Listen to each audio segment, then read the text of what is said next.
धम्मपद जरा वग्गो सिरिमा गणिकाची कथा शरीराची आसक्ती करू नका स्थळ वेळुवन राजगृह पस्स चित्त कतंबिंबम पस्स चित्त कतंबिंब अरुकायं समुसित्तं आतुरं बहु संकप्प यस्स नत्थी धुवं तिती। अर्थ या सुशोभित शरीराला पहा, ते जखमांनी भरलेले सुजलेले रोगग्रस्त तसेच अनेक अशक्यप्राय संकल्पांनी भरलेले आहे। अशा या शरीराची अवस्था निश्चित नाही। गाथा कथा अशी आहे, राजगृह येथे सिरिमा नावाची एक सौंदर्यवान नगरवधू राहत होती। भिक्षूंना ती दररोज मुक्त हस्ते दान करीत असे। भिक्षू संघ तिच्या दानाची स्तुती करीत असत। तसेच तिच्या सुंदरतेची व तिच्या हातून तयार झालेल्या स्वादिष्ट भोजनाची सुद्धा चर्चा करीत होते। तिची स्तुती ऐकून तिला न पाहताच एक तरुण भिक्षू तिच्या प्रेमात पडला। एके दिवशी तो तरुण भिक्षू इतर भिक्षूंबरोबर सिरिमाकडे भिक्षाटनाला गेला। त्या दिवशी ती आजारी होती, तरी देखील ती भिक्षूंना भिक्षा देण्यासाठी बाहेर आली असता तिचे सौंदर्य पाहून त्या तरुण भिक्षूंच्या मनात विचार आला की सिरिमा आजारी असतानाही इतकी सुंदर दिसते, तर आजारी नसताना किती सुंदर दिसत असेल। तिचे सौंदर्य पाहून तो तिच्या अधिकच प्रेमात पडला। दुर्दैवाने त्याच रात्री आजारपणामुळे सिरिमाचे निधन झाले।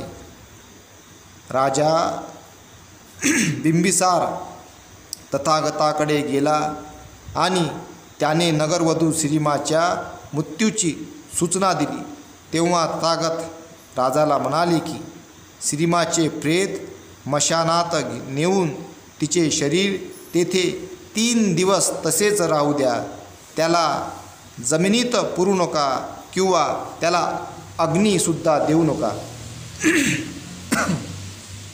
तसेच तिच्या प्रेताचे पक्षी किंवा इतर प्राण्यांपासून संरक्षण करण्याची काळजी घ्या। सिरिमाचा मृत्यू होऊन आता 4 दिवस झाले होते। तथागतांच्या सूचनेनुसार 4थ्या दिवशी नगरवासी व सर्व भिक्षू सिरिमाला पाण्यासाठी स्मशानात गोळा झाले। 4थ्या दिवशी तिचे शव फुगलेले होते। जिवंतपणी असणारे सौंदर्य तिच्या चेहऱ्यावर दिसत नव्हते। तिच्या शरीरातून किडे बाहेर येत होते, तसेच दुर्गंधीसुद्धा येत होती। सिरिमाच्या मृत्यूची बातमी त्या तरुणाला देण्यात आली होती।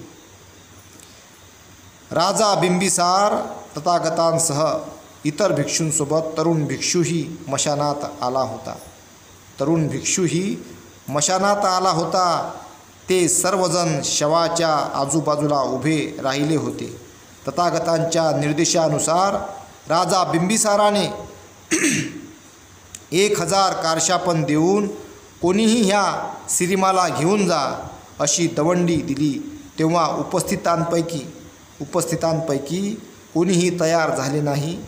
तेव्हा किंमत कमी करून 500, 300, 200, 100 व शेवटी 1 कवडी देऊनही नेण्यास कोणीही तयार झाले नाही।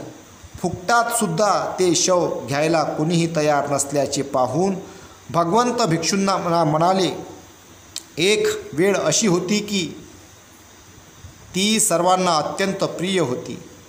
एका दिवसासाठी तिला 1000 कारशापन देत होते आणि आज निशुल्क घ्यायला देखील तयार नाहीत। यावरून हे सुंदर शरीर क्षणभंगूर व नाश पावणारे आहे।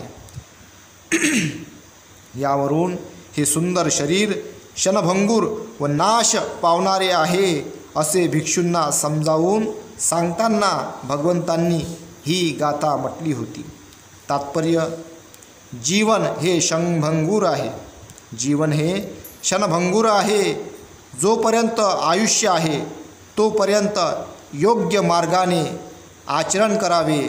शरीर नाशवंत असल्याने शरीराची आसक्ती करू नये.